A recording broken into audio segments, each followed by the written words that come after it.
goes. Long ago, there was a man named Saul.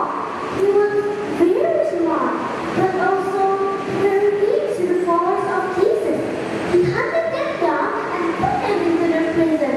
Saul was like a fierce lion. He wanted to stop everyone who believed in Jesus.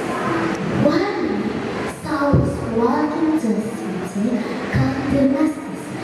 Suddenly, a light from heaven flashed around him. It's brighter than the sun.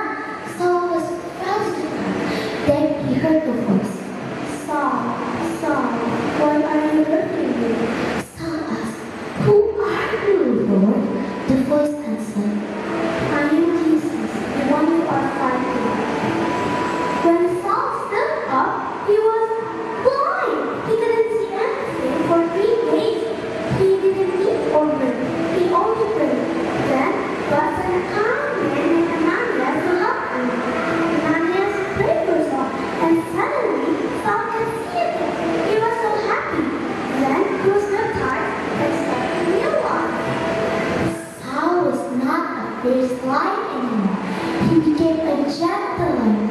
He even changed his name to Paul. Paul spent the rest of his life traveling to many places. He told everyone, "Jesus loves you."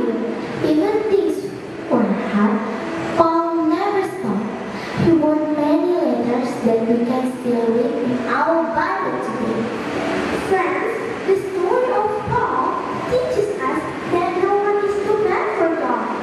God can change a heart full of anger became a heart full of love.